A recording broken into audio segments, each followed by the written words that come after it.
Good morning, my brothers and sisters. What does it mean when an angel shows up? So there's a section in my Bible, and yours too, in Matthew chapter 4, where it's called the temptation of Christ. So how much was Jesus really tempted? Now, how hard was it for Jesus?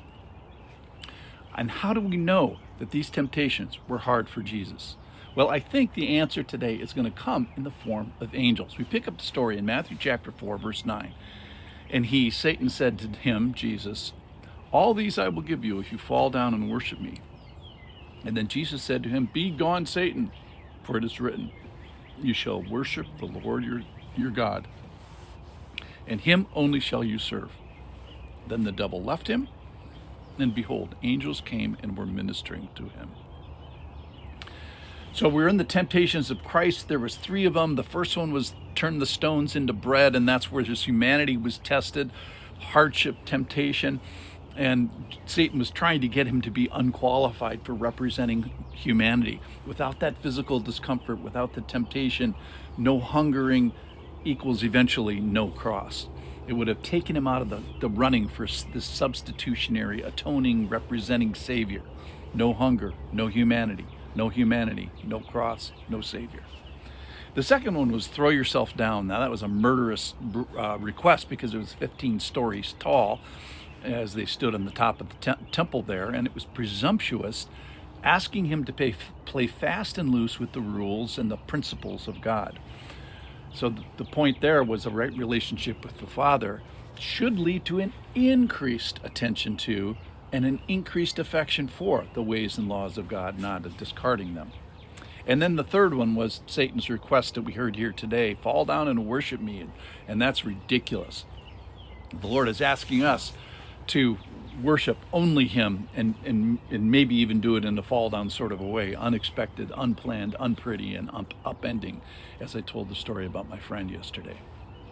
All right, but we have to talk about angels today, because after these real temptations in this battle of the Titans, something happens, and Satan is commanded to be gone. He does so. He's rebuked and told to seek the worship of the Lord your God only. That's a quote from Deuteronomy chapter 6, verse 13. It is the Lord your God you shall fear. Him you shall serve, and by his name you shall swear. You shall not go after other gods. But how do we know that this might have been difficult for Jesus? And I think because the angels came and had to minister to him after it was over. So either Jesus took on flesh and had hunger and had weakness after 40 days of fasting, or he did not. So did Jesus really enter into humanity with us and soon to be after the story for us, that is on the cross? And I think the provision of the angels, the tada, the behold, the specific role that the angels came to do, which was to minister to him. Now, that word in the Greek is the same root where we get our word deacon. It means to serve, to care for one's needs. So wait a minute. You mean to tell me Jesus had needs? It's an important question, because I think we kind of are back to temptation number 1. Are you, Jesus, really going to take on flesh?